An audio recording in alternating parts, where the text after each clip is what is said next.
बुढ़ाकोटी जी, आपका जो बुढ़ाकोटी भ्रात सम्मेलन है, इसमें काफ़ी दूर दूर से लोग आए हैं। लेकिन अभी जो आपका सम्मेलन हुआ है, इसके माध्यम से आप अपने बुढ़ाकोटी समाज के जो कमज़ोर लोग हैं, जिनकी लड़कियां आर्थिक कमजोरी के कारण शादी विवाह नहीं हो पा रही है, और ऐसी जो गांव में खासकर स्थिति खराब है।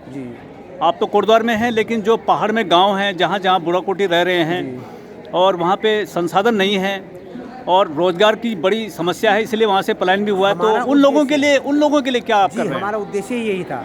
अब जाकर के, क्योंकि ये प्रथम सम्मेलन हुआ है, लोगों के विचार आदान प्रदान हो रहे हैं, और उस क्षेत्र में भी हम काम करेंगे। यदि कोई ग्रामीण क्षेत्र में हमारा बुढ़ाकोटी परिवार जो है वह साधनहीन है या अक्षम है, तो हम मिलजुल करके जो है उनकी मदद के लिए आगे आएंगे। ये कार्यक्रम हम गांव में करना चाह रहे थे, लेकिन इतना बड़ा कार्यक्रम यदि हम किसी गांव में करेंगे तो वहाँ व्यवस्था अव्यवस्थित हो जाती है। इसलिए हमने प्रारंभ यहाँ से किया है, और यदि ईश्वर ने चाहा और इन सब लोगों का सहयोग किसी प्रकार से मिला तो हम इसको धीरे धीरे गाँव की ओर ले जाएंगे।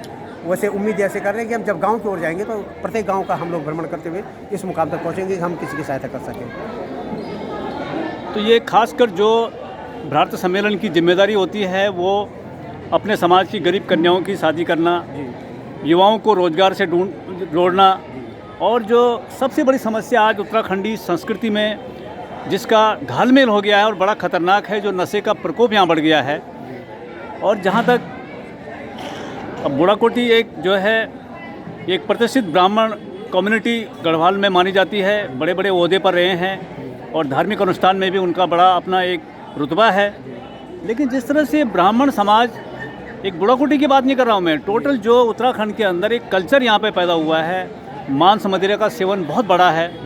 और कहीं ना कहीं जिम्मेदारी जब समाज में चर्चा होती है तो हम भी देखते हैं कि सब लोग ब्राह्मणों को ही दोष देते हैं, क्योंकि ब्राह्मण के बिना जजमान हिलता भी नहीं है।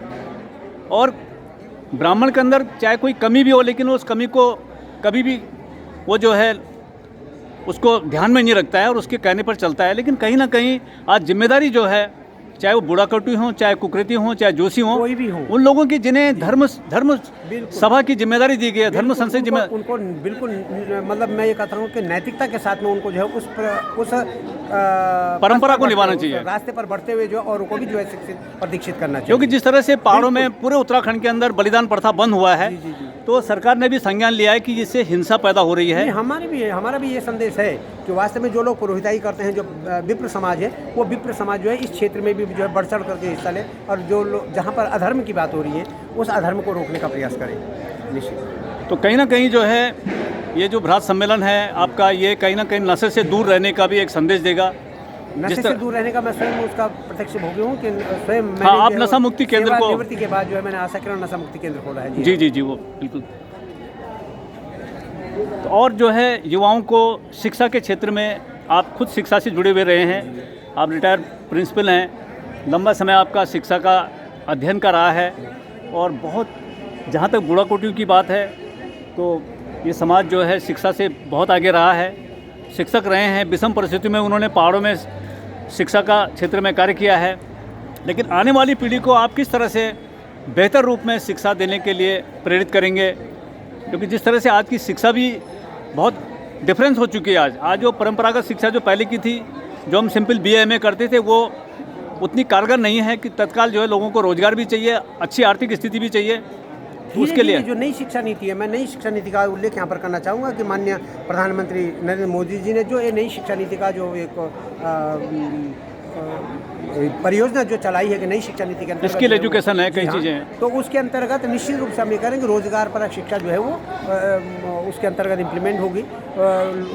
बच्चे जो है उससे जुड़ेंगे धीरे धीरे, बुढ़ाकोटी समाज भी उससे अछूता नहीं रहेगा। हम ये कह रहे हैं कि हमारा जो भ्रातृमंडल है ये तो इस चीज़ के लिए भी कह रहा है कि यदि कोई बुढ़ाकोटी बच्चा जो है वो पढ़ने में असमर्थ है तो हम सब मिल करके उसकी सहायता कर सकते हैं, आर्थिक सहायता उसकी कर सकते हैं, ताकि वो अपना फ्यूचर जो है सिक्योर कर सके, अपने फ्यूचर को बना सके।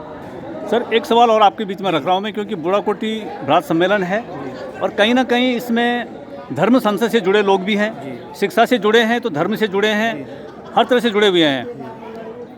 उत्तराखंड के अंदर जो पूर्व मुख्यमंत्री त्रिवेंद्र सिंह रावत जी ने देवस्थानम बोर्ड बनाने की बात करी थी, और एक उससे काफ़ी कुछ जो है सुधार भी होता और जो व्यवस्थाएं थी वो बहुत अच्छी बनती। तो इस पर क्या कहेंगे आप, संक्षिप्त में अपनी बात? देवस्थानम बोर्ड जो था उससे जो अव्यवस्थाएं होती हैं हमारे मंदिरों में, तीर्थ स्थलों में, और अयोग्य लोग भी वहाँ पर अयोग्य लोग भी वहाँ पर जो हैं उस जगह स्थापित होकर के और वहाँ पे जो नशे की प्रवृत्ति फैलती है, कई चीज़ें होती हैं। देखिए ऐसा होता है कि जो एक चिंतक वर्ग होता है, हाँ। वो चिंतक वर्ग जो होता है, वो चिंतक वर्ग कभी भी किसी भी परियोजना को जब सामने लाता समाज तो उसमें बुराई नहीं होती है। लेकिन हम ये देख रहे हैं कि भाई यदि मानो कोई इस बारे में गलत सोच रहा है, गलत हुआ है, तो हम ये कह सकते हैं कि हम ये कह सकते हैं कि भाई वो जो देवस्थानम बोर्ड है, वो सरकार ने कुछ ना कुछ त्रिवेंद्र सिंह रावत जी के नेतृत्व में उन्होंने अच्छा ही सोचा होगा जी।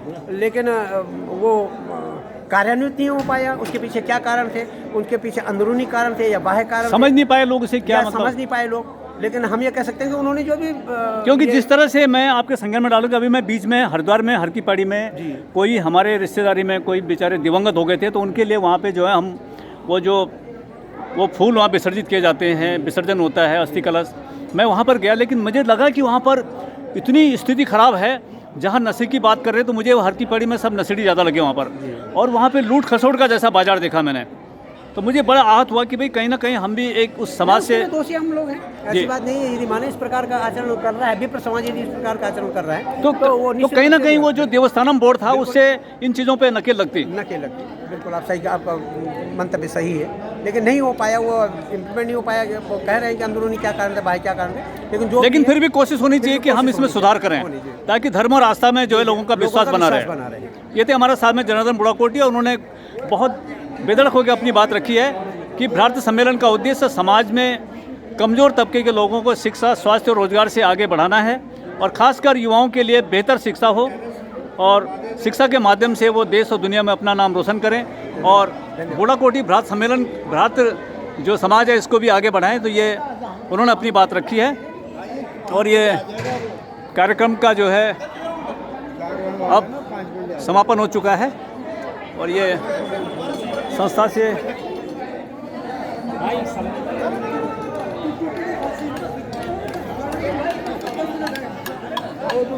हमारे साथ में डॉक्टर पद्मी बुढ़ाकोटी हैं, पेशे से शिक्षक हैं।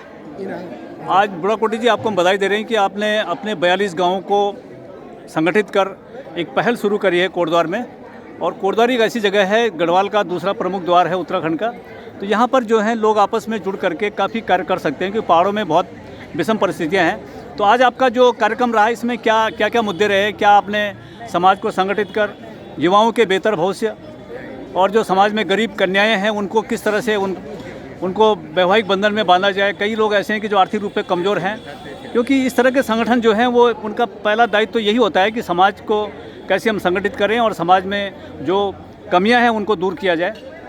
जी धन्यवाद। ये एक प्रकार का पारिवारिक कार्यक्रम था जी, और इसमें मूलतः पौड़ी जिले के जो 42 गांव हैं जहां पर बुढ़ाकोटी वंश के लोग निवास करते हैं, उन सबको हमने एक मंच पर लाने का प्रयास किया। ये इस तरह का पहला प्रयास था और इसमें सफलता मिली। करीब 400 लोग इस कार्यक्रम में शरीक हुए, और इस कार्यक्रम का मुख्य उद्देश्य यही है कि हम लोग आपस में भाईचारे को बढ़ाएं, समन्वय और सहयोग की भावना से समाज हित के लिए काम करें, और इसमें जो हमारे परिवार की नई पीढ़ी की आवश्यकताएं हैं, खासकर शिक्षा है और सहयोग की बातें आती हैं, ये मुद्दे आते हैं, तो उनको हम सब लोग मिल करके उनका हम सहयोग कर सकें। परिवार में जिस किसी बंधु को जिस चीज़ की सहयोग की अपेक्षा है, वो हम सब लोग मिल करके उसकी अपेक्षा की पूर्ति करेंगे, और इस प्रकार से हम छोटे स्तर पर इस कार्यक्रम को आगे बढ़ा रहे हैं। धीरे धीरे कोशिश करेंगे कि हमारा ये प्रयास बड़ा आकार ले सके।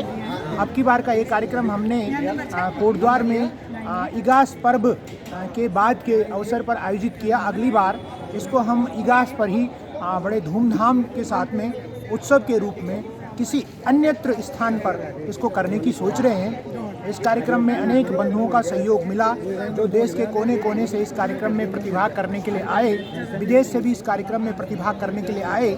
और हमारा जो मूल कॉन्सेप्ट यही है कि हम लोगों की जो पहचान है वो पहाड़ है, पहाड़ के गांव है, गांव की संस्कृति, गांव की परंपरा, गांव का भाईचारा, गांव का मेल जोल, नहीं, वो गांव बरकरार रहना की चाहिए। संस्कृति परंपरा बनी, लेकिन गांव का जो डेवलपमेंट डेवलपमेंट है है, वो आज के हिसाब से होना चाहिए। उसके वहाँ लिए पे हम काम अच्छी करेंगे। स्कूलिंग हो, अच्छे हॉस्पिटल हो। जी, सम्मेलन के माध्यम से यही होता है कि लोग अपनी बात को बताते हैं जी। और कहाँ किस चीज़ की आवश्यकता है, कौन क्षेत्र विकास की दौड़ में पिछड़े हुए हैं, उन क्षेत्रों की बात को हम जो सक्षम नेतृत्व है वहाँ तक पहुँचाने का काम करेंगे। और हम ये भी कोशिश करें कि अब की बार तो हमने ये जो फुटहिल्स है कोटद्वार, जी। वहाँ पर इस कार्यक्रम को रखा, लेकिन अगली बार हम सोच रहे हैं कि इस कार्यक्रम को हम पहाड़ के किसी गांव में ही आयोजित करने की सोचेंगे। ये थे हमारे साथ में पद्मी बुढ़ाकोटी जी। उन्होंने अपनी बात रखी है कि संस्था के माध्यम से समाज के कमज़ोर लोगों को आगे उठाने का कार्य किया जाएगा, और साथ ही साथ जो है गरीब कन्याओं को भी जो है हम संस्था के माध्यम से उन्हें मदद करेंगे, उनके वैवाहिक